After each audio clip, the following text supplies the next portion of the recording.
Hey everyone, my name's Caitlin. Wanted to get started here right on time. Hopefully everyone can hear me okay. I'm just going to get everything set up. Let's see here. All right.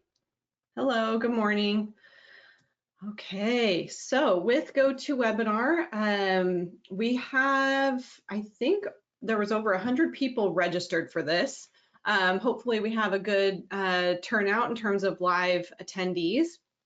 We already have almost 40 people, so welcome, happy you're here. I am going to, at the end, go over some housekeeping around the CEU credit and all of that piece.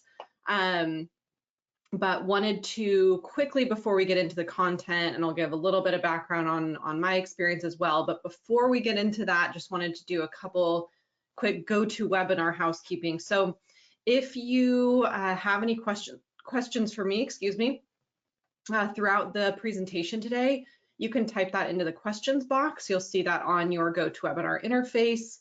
If you do type in a question, I will see those coming up in real time. If you notice me kind of glancing over, that's what I'm looking at. Other people in the audience can't see those questions. So, GoToWebinar kind of defaults to anonymity in that way. I will answer or get to as many questions as I can. And so wanted to kind of let folks know how to communicate with me during the presentation. I do have one live poll question I'm going to launch at some point. It's pretty self-explanatory. You'll get a pop-up on the screen and feel free to answer that. That is anonymous, it's optional, but I always love to get answers to poll questions so we can see kind of the aggregate data there. Getting into some statistics early on.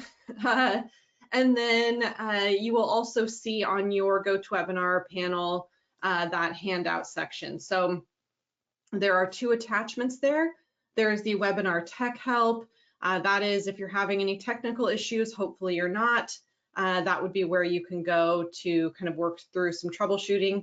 And then there's also the entire PDF of the slide deck. I have a lot of resources on this slide deck, a lot of links. And so I wanted to make sure folks had access to that. We will also, like I said, post this on the provider portal. And I'll go into more detail later on at the end about all the kind of logistics in terms of next steps for the CEU.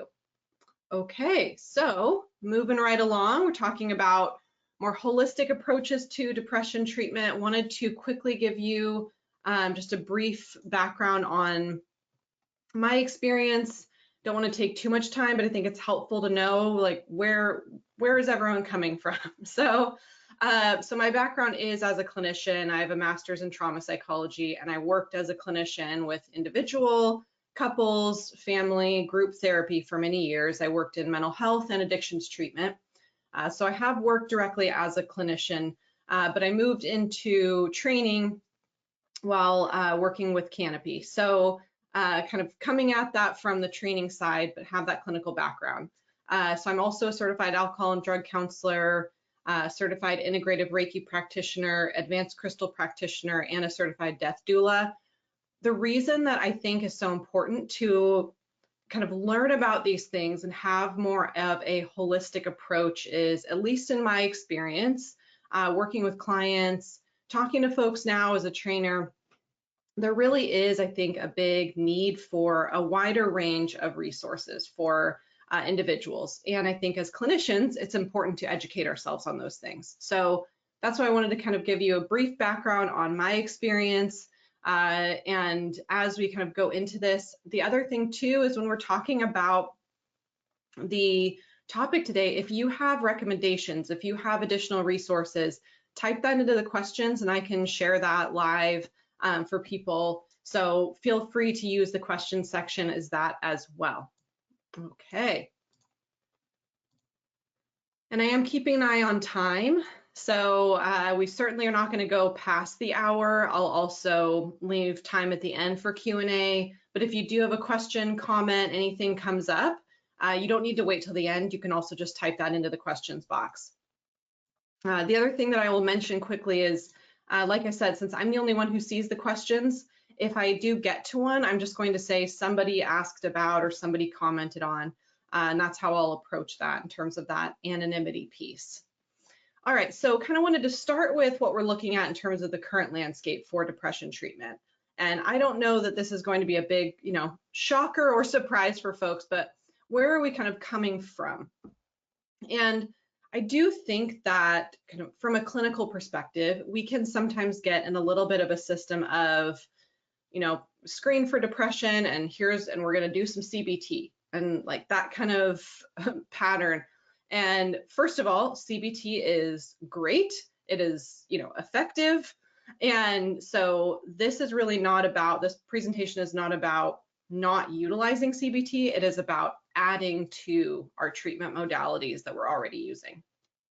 And this is one example of a depression screening tool. And of course, I'm sure many people are using interventions that are not CBT based, but I would say from my experience, from the clinicians I talk to, that's most commonly what is utilized. So with that, I'm actually going to launch that live poll I mentioned because I'm kind of curious where folks are coming from. So I'm going to launch that poll. Let me see here. Okay, it's pretty basic one. So as you see on there, if you are willing to answer that, again, these poll questions are anonymous. No one is going to know if you answered it or not, or how you answered it, but just based on, we have over 50 people live right now in this training. So having folks answer that poll question is super helpful. And so if you are wanting to participate in the poll, you would click on one of those two answers on your screen. So we have about 60% of you have voted. I'm going to give it a couple more moments here just to give people a second to put in their votes because those are still coming in on my end. I want to try to get as many people captured in this statistic as possible. So I'm going to give it about 10 more seconds. We've gotten to close to 75% of you have voted, which is wonderful. All right, we're going to give it a couple more seconds here. I know some people are still joining. All right, so I'm going to close out that poll. So 76% of you voted, and we have some really interesting results here. So the majority say true, but we also have, it's almost, it's pretty even. So I'm super curious. If you're willing to, feel free to type into the chat or the questions box of what you utilize or other modalities. Yeah, someone's talking about using coherence therapy. So happy to kind of provide those answers people are typing in.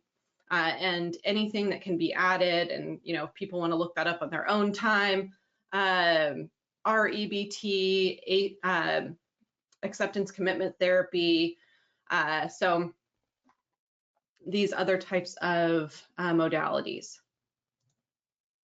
All right. Okay, so I wanted to talk about when we are working with a client who is demonstrating depressive symptoms on different levels of severity. And when we are assessing for that, I think it's important to, start with widening our lens of how we're assessing, and then also as we move into treatment modalities. So how are we starting out, right? And again, I think that, and everyone's experience is different, and obviously anecdotally, when I talk to clients or when I'm doing trainings, and a lot of my trainings I'm focused on working with employees, and they'll say, I'm stressed, but stress can be so many different things at work, and same thing for clients. So sometimes I'll have folks say, I'm depressed, and there could be other things going on sort of under that umbrella of depression. And I think sometimes as clinicians, it's like, okay, I'm hearing depression, here are some signs I'm seeing, go into CBT, kind of go into this talk therapy mode. And we all get in our own patterns, right? So, and how we assess things, and how we kind of perceive situations, the lens we're seeing it through, the treatment modality we're used to. And so it starts with how we are assessing these things. And I think sometimes what I will find, and I'm sure I'm not alone here in this presentation, is there may be, again, there may be other things underneath that depression. And so oftentimes that could be anger. And I added a link here. And like I said earlier, the entire slide deck is available for you to download under the handouts on GoToWebinar. So there's a link here for the clinical anger scale. And so it's just thinking, okay, there may be other dynamics happening. How often are people assessed beyond anxiety and depression? You know, and PTSD is oftentimes assessed as well, but really giving a voice to some of these other patterns. And I do think that anger specifically can sometimes feel very stigmatizing to even express that we're feeling. Is like, will I be judged if I say I'm angry, you know, or like how this is coming up. And so we will sometimes, I think what's interesting too with clients is as we're in 2025 and generationally, I think there's a lot more openness and willingness to talk about mental health, which is wonderful. And there's also a lot of misinformation out there. And so sometimes I think, at least from my experience, kind of more so as people are coming in having already kind of self-diagnosed, you know, like their own clinician. And it's finding that balance of really, I think it's so important to have more resources, have, you know, connect to things like social media and destigmatize mental health issues, but it can also, again, open this kind of can of worms of misinformation. And so for us as clinicians kind of coming in and doing some of that psychoed as well, which also helps with more of that assessment piece. And so thinking about maybe there are different dynamics underlying this, again, umbrella of depression that someone either is uncomfortable sharing or doesn't even know is part of what's going on. So having a wider assessment tool panel is really helpful. And, you know, in terms of my background, there's trauma counseling. Someone has said turn on audio, but I'm unmuted, so I'm hoping everyone else can hear me. So, all right, I'm going to keep moving forward unless I hear anything else from someone. But so thinking about, you know, how are we understanding how, okay, wonderful. Other people can hear me. Great. I'm going to keep on moving. Wonderful. So identifying grief, identifying are there underlying potentially trauma, PTSD. And these are hard things to talk about for folks. And a lot of times there is, again, misinformation on what grief looks like. I'll say, you know, briefly here, because I know we're not doing a full grief presentation, but I think sometimes people are very, they'll get very focused on like the stages of grief. And that's a pretty narrow understanding of grief processing and what grief looks like. So again, a lot of this is that psychoeducation of some of the symptomology. And so thinking about, you know, how we're doing those assessments. I also think with depression, again, CBT, talk therapy is incredibly beneficial and is wonderful and great. And I, you know, again, totally support that. And also what I see a lot is this inadvertent kind of process of treating things with moving less. And so it's like, okay, I'm gonna, you know, let's talk about anxiety or let's talk about depression as we sit, you know, like kind of and just talking and sitting, not really taking up much space. And when I think about something like depression, a lot of times it's like all that stuff is inside, like we're holding all of this, this processing, we're spiraling mentally, you know, we're having these depression symptoms. And for many folks, common symptoms of depression in their life is it's hard to get out. It may be hard to get up and do daily tasks. It's like this, yes, someone's talking about somatic work. There's an entire slide on that. So I'm so glad you brought that up. And so it's just thinking about how are we potentially inadvertently perpetuating this healing through not moving. And I would argue we need to take up more space. And what's interesting, especially when things like anger, grief, and PTSD, which those are examples. I'm not saying those are always part of depression or that those are the only things on that list. Those are again, just examples, is all three of those are seeking to take up more space. And we are often taught, hide those away, cope with those silently, and we're holding all this stuff inside and then wondering why we are feeling stuck, depressed, anxious, all of these things. And I will have, again, lots of other resources at the end. One example I'll give, and I may have given this in other presentations, but it was, I think, kind of real-time examples is helpful. So I used to work on our 24/7 crisis line, and I had someone call in just in the middle of the day, and she was like, I took work off today because I'm having so much anxiety. And she's like, so I'm just at home because my anxiety is debilitating right now. And she said that, and she was like, and I'm doing everything I'm supposed to and nothing's working. And I asked her, I was like, what are you doing? What are you supposed to be doing? What have you, give me some examples of that. And she said, well, I got one of those mindfulness coloring books and I've been working on that and it's not helping my anxiety at all. And, I talked to her a little bit about, this kind of energy movement. And if we're having this buzzing anxiety, for example, and then trying to silently, quietly sit, not moving very much, and like carefully fill in these, it's like, that may be the last thing your body needs, like going for a walk, doing jumping jacks, like humming, like, getting this energy out. And so I think a lot of times people will feel, what can also increase depression symptoms, and a very common symptom of depression is hopelessness. Is like, I've tried these things, what's wrong with me? Why can't I feel better? And realizing that so many of those coping skills were all constricting ones, and taking up less space and trying to just think our way out of everything without connecting to our body. And at least from my perspective, I think as a clinician, one of the most important things we can do is help people get into their body, and realize that so much of this is, how do I experience in a safe, authentic way the ability to take up more space? And so how that looks clinically. Oh gosh, this arrow just decided to move on me, but that's all right. We're just gonna keep on moving. We're talking about moving and energy and motion, and there you go. So this arrow should be here, and I think we can all perceive it just fine.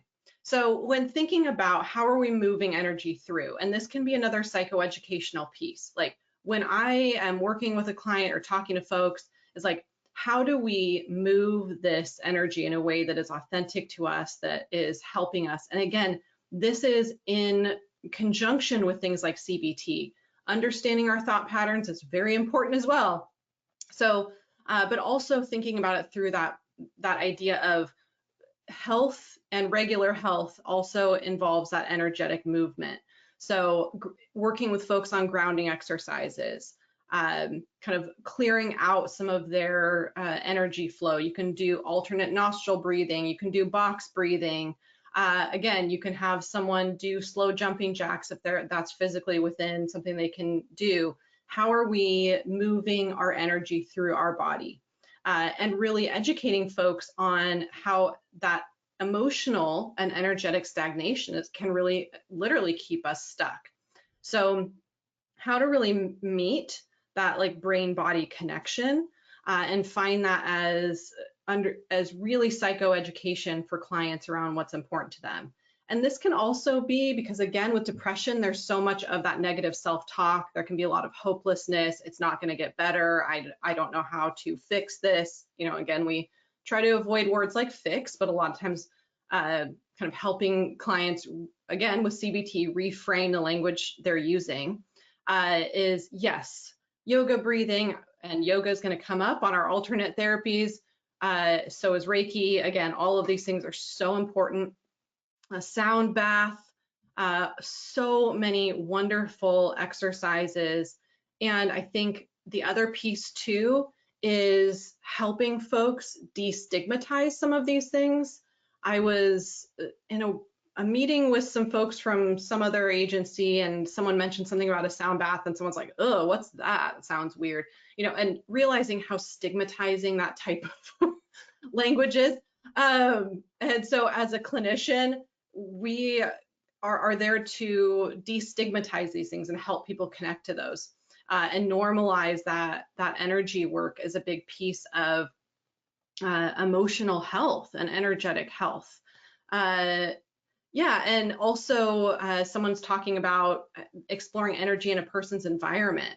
The lighting in their living situation, the space they're in, and that's so true. And so I think, and that also, and I'm so glad that everyone is sharing these wonderful examples, is also that idea of how do I take up more space, and what does my space feel like for me? And I think sometimes that energetic hygiene, that energetic blockage is also, how often am I comfortable being my authentic self in my environment? And so, how does that contribute to constriction, which can also lead to some of that depression process? So what can it look like to think, you know what, I would prefer to have my lamp over here, or I'm going to try this type of lighting. And even making that choice for ourselves of what's best for us is hugely, authentic and empowering. So small changes like that. So I'm really, really appreciative of these examples coming up. I had one person, I do tarot readings.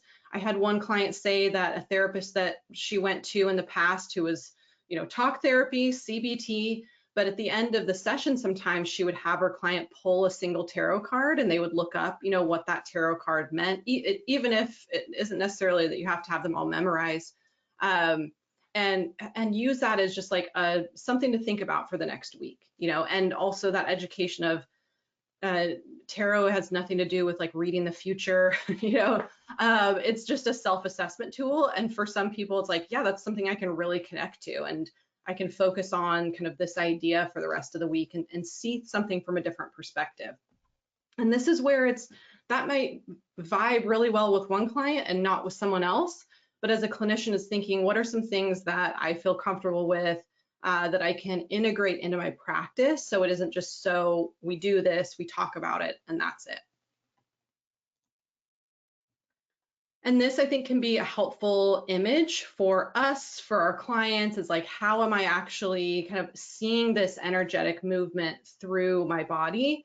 And that's the thing I think is so important, is to remind folks that not everything can have a word put to it. So if you are going to, try to name it, it's like, that's okay if you can't.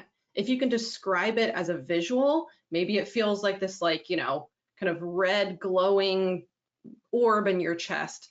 That's fine if that's what you want to describe it as. It doesn't always have to be, perfectly identified or named as an emotion, but it's more just, what do I feel in my body with this? And in session, it is doing this with folks of, how, okay, and this is so often, as we know, when we ask someone, how are you feeling? And they'll say, I feel like I'm, never going to get better again. That's not a feeling, that's a thought. So it's thinking, okay, let's explore the feeling behind that. And not only just getting to the point of, okay, so what do you feel behind that? Let's actually sit with that feeling for a second in this space and go through these 5 steps. And what are some things we can do to work on moving that through? I'm going to talk a little bit later about tapping, which is really, really helpful. And so it's really important to have some of these types of strategies in these moments. It's like, okay, this is all fine and well, but I can't sit with this feeling. There's a reason I avoid it, as most of us know, with ourselves, with clients. And so it's thinking, okay, what can I do when that feeling comes up? And one of the things with tapping, I was watching a video where someone was going through some of the pressure points, and also using some kind of standard self-talk during that. So this is where it's combining the two. So for example, one tapping point is like right below the scapula bone, and you use kind of 4 fingers and you tap like this. There's also right on top of the crown here. There's 4 fingers right on the side of the hand, sort of below the side of the pinky bone here. And as that person is tapping is saying, you know, I'm feeling this feeling right now, and I'm open to the idea of letting go of it. And that is a big difference than I'm not letting it bother me, right? Or I'm going to let this go. That type of all or nothing language, even though it's well-meaning, can keep people stuck because they're trying to say, I'm letting it go, but they're not able to yet because many of us are not. It takes a while to process these things out, and it can lead to more shame. It's like, I'm telling myself to let it go and I can't do it. What's wrong with me? So instead, thinking, okay, let's do some tapping, or we can do some breathing. And what's helpful with tapping is that you can talk as you're doing it. Sometimes with breathing techniques, it's hard to be using talking at the same time. So if you're doing tapping, for example, you know, really encourage people to think about the language that we use to help ourselves move the emotion out. And starting with, I'm open to the idea of letting this go. And so really giving someone this wider perspective on how we drop into our body, that we can, you know, consider moving some of these things through. And with depression is like, you know, I'm open to the idea of trying this new coping skill. And if it doesn't work, that's okay. I'll try something else. Like really kind of reframing some of that as we do that body work. And I'll provide a link later on. It's called the tapping solution. There are videos, there's more information in terms of different pressure points that people can use. So again, it's really kind of all these different options available.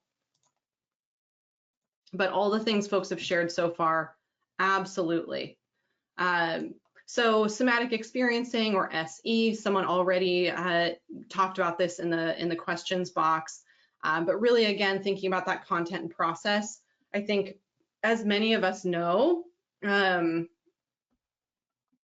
let's see. So as many of us know, there is kind of that content and process. And when we're talking to individuals, and this is also where I think with that talk therapy is, it's like, okay, I'm going to talk about the content and trying to help people drop into their body. So thinking about, all right, so as you're having that thought, let's just do this exercise. And being aware of our body sensations. How are those connecting to the thoughts we're having? How do I actually kind of name these physical sensations? What do they feel on a scale? Where do I feel it in my body? One thing that I've seen as a strategy, and this kind of goes back to naming emotions as that physical sensation. So maybe it feels like kind of like I mentioned earlier, maybe anxiety, or feels like this, you know, red orb in our chest. It's like, okay, what would it feel like if you tried moving it somewhere else in your body? And really getting out of the content. And our brain wants to stay with the content. It's like, but this person did this, or this thing happened. And it's not that CBT or processing some of that content isn't important, but we get so stuck up there, and that's where those spirals start to go. And as we know, our brain is like, I'm going to spiral about it and that will fix it. And we are just completely disconnected from our body. So, and oftentimes it's very difficult for most individuals, clients, to get out of the content. It's like, but I need to explain, you know, like I need to go through this content. And it's very uncomfortable to be in our body. So having more of that kind of step-by-step processing. So I just wanted to provide this on how that feels. I think the other piece too, especially when we're talking about depression, is practicing something like somatic experiencing with a positive emotion. A lot of times it's like we're coming in and we're going to start with the hardest emotion there. You know, it's like grief, anger, depression. It's like, oh, this is really hard to do, especially without practice. So it's thinking, try, you know, as homework, try doing this. If you even have if there's a moment, just a tiny moment of joy, excitement, you know, something, interest, anything like that, try doing, you know, checking in with how that feels in your body. And so shifting that away from the homework is always going to be about something that is easier for us to avoid.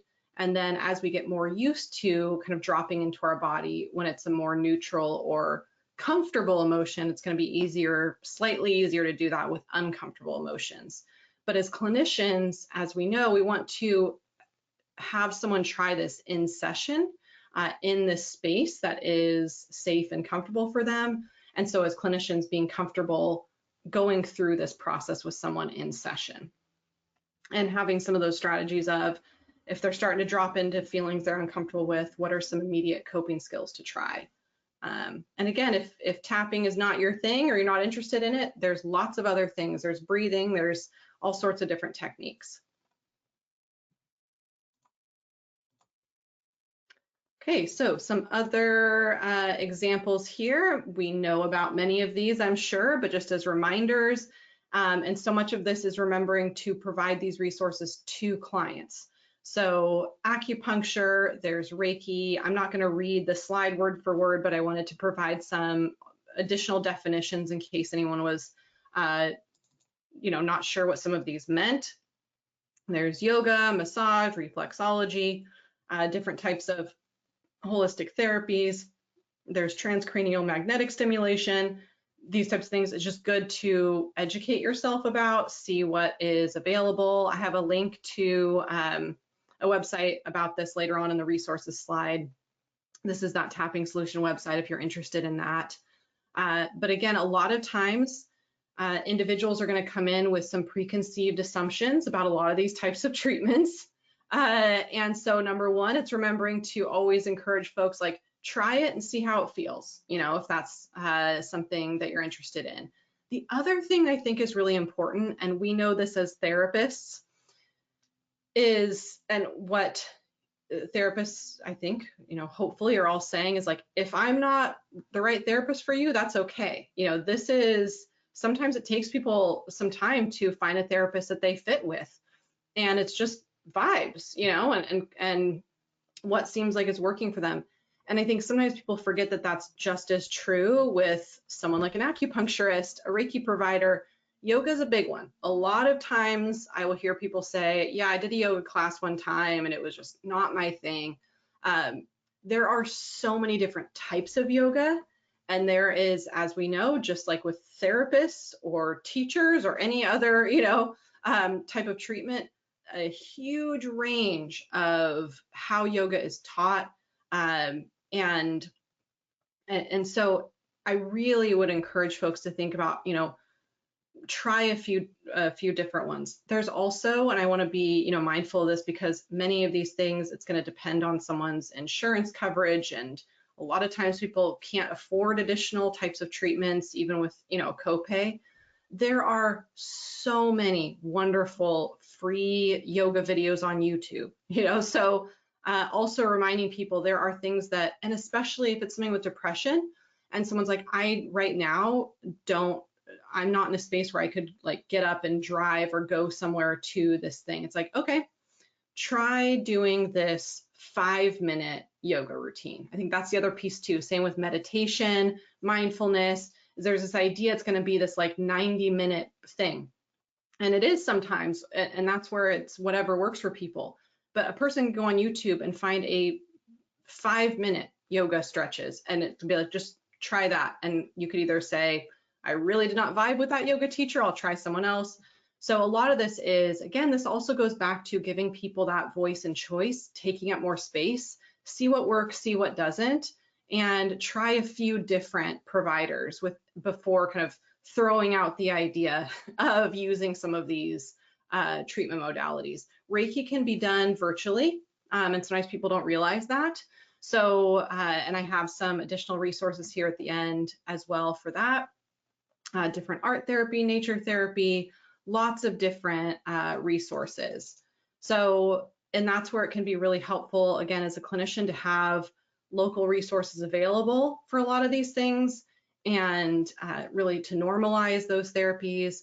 These are some examples. Of course, there's others. I'll talk about a couple more recent ones here on the next slide, but really wanted to share about that. I think also with massage, there are plenty of folks who do mental health specific massage. There's trauma-informed massage. And again, there's a lot of times different resources available. I am currently located in Salem, but I lived in Portland for a long time. And if anyone is local, you may be familiar with working class acupuncture, because I think sometimes, again, acupuncture can be, a concern in terms of cost, but working class acupuncture is a great local resource in terms of the sliding scale fee. It's easy to get in. So, sometimes helping people bridge that gap of what may feel like is not an option for them because of cost. So wanted to also just remind folks about that. All right, so we have lots of questions usually about some of these more newer treatments, and I think it's important to just know what they are. So again, there's ketamine treatment, and again, I'm not going to read these word for word. Everyone can download this entire slide deck if you want these as resources. I have some links to different articles with more information about this, but it is becoming more popular, and outpatient ketamine treatment centers are popping up all over the place. They talk about it in more detail in this article, but this is also where it can be helpful with psychoeducation of making sure folks are going through the process of vetting facilities and educating ourselves about it. So wanted to make sure to provide some additional resources on that, who would be a good candidate for that. But I think that, and please type into the chat if you've had more questions about this, but I do think that clinicians are often hearing more or getting more questions from clients about like, oh, I heard this, or I was, watching this TikTok video about someone who did this type of treatment. And so, having more of an understanding, educating ourselves on that.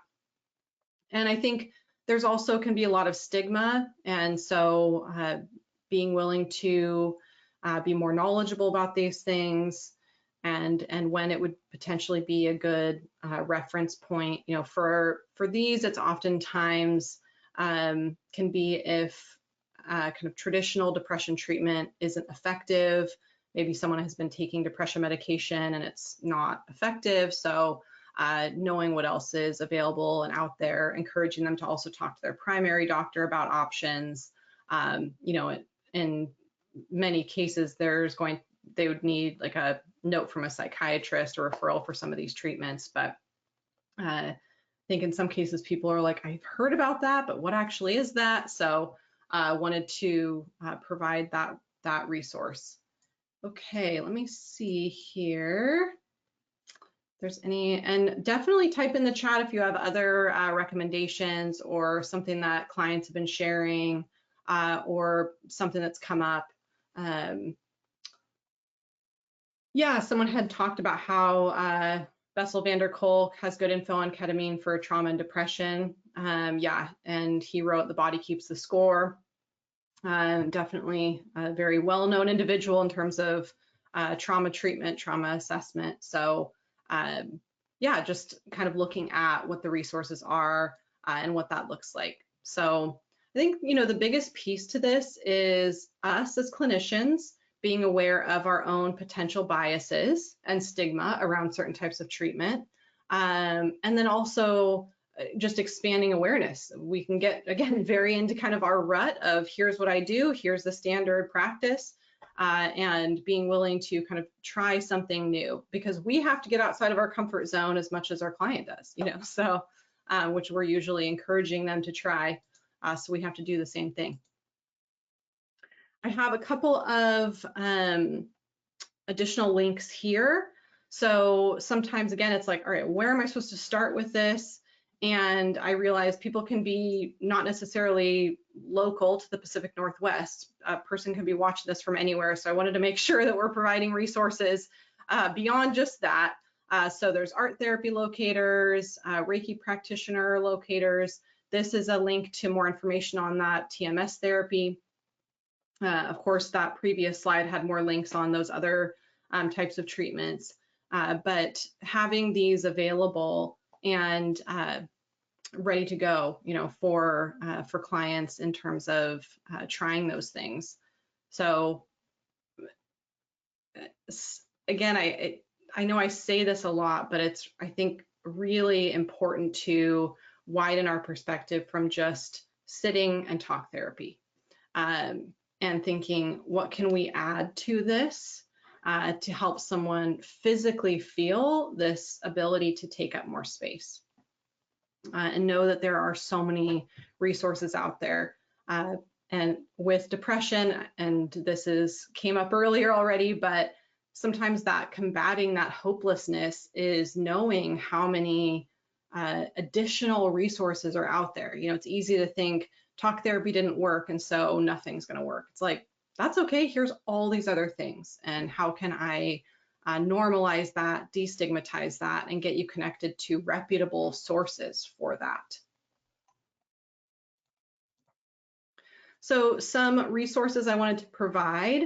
Soraya Shamali also has a TED Talk about this book.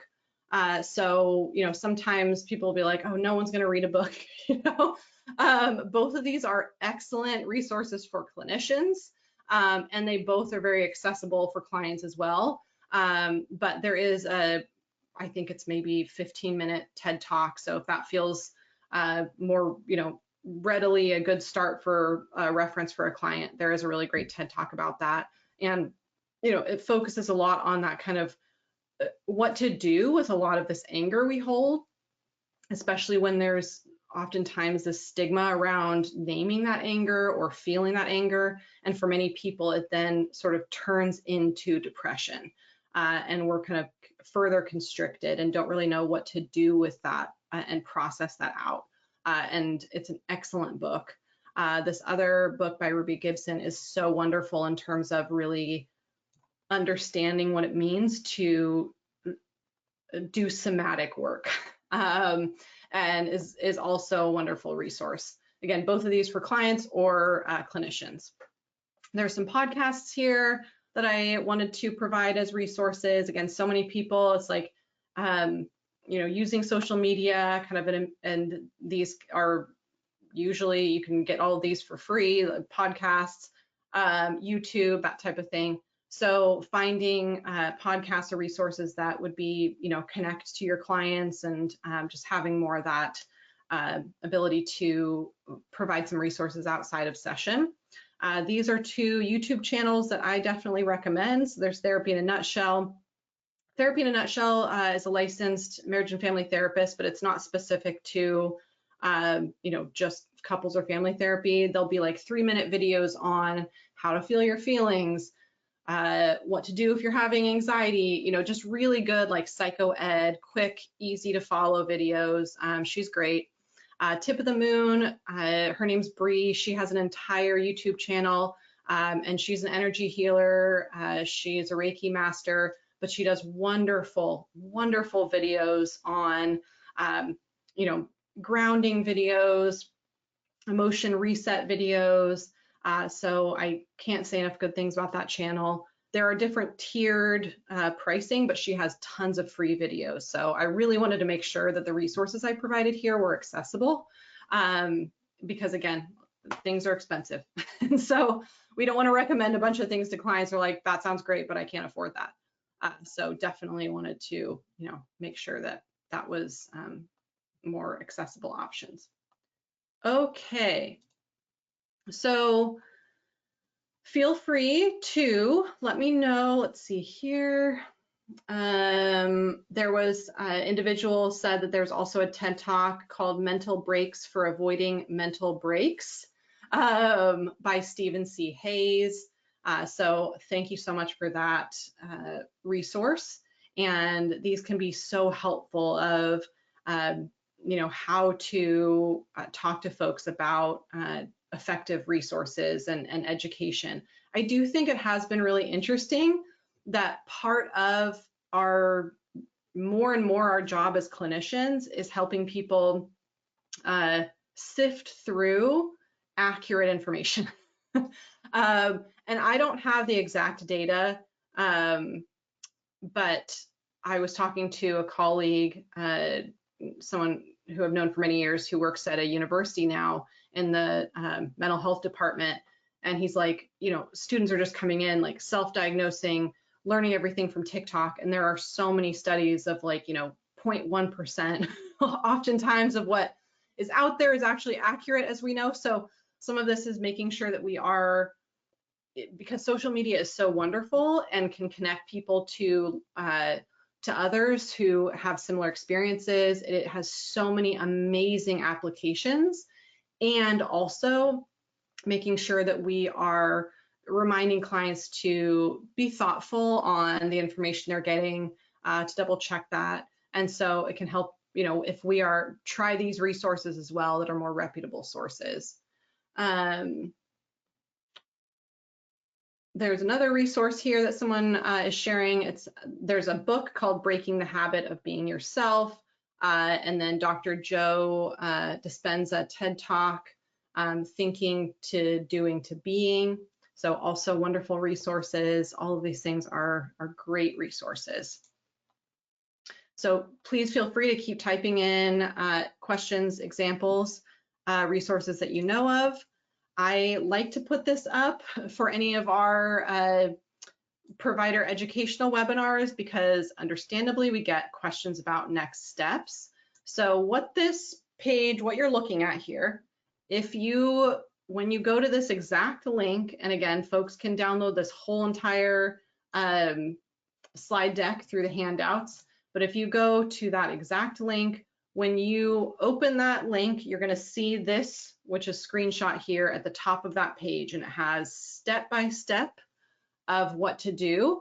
So our website administrator is going to put up the recording of this presentation at that link, and that should be up probably in the next day or two. And then once that is up, you can follow these instructions to take that brief quiz to then download your certificate. But this is, again, all of these instructions are also at that website. So if you are on our panel, our Canopy provider panel, you can access the, as it says here, you can just log into the provider panel and access that there. But sometimes people will say, where do I find this? What do I do next? So I wanted to put this up here as a quick overview of that. Okay. So if you do have questions for us at Canopy, whether you are on our panel or not, you can find more information here. You know, that's our main phone number. You know, definitely, you know, if there's any questions or if you want more information of what we can provide, but wanted to definitely, if you have questions or wanting to understand the CEU component, please start here on this site and go through these instructions. And that'll be a good next step. Okay, so I don't see any other questions or let's see. Oh, the slide may not have been in the content download slide. Yeah, so the actual content of the slide deck was in there. Yeah, this was just kind of in real time. I put this up. So yes, good reminder of that. And so again, thank you all for participating today.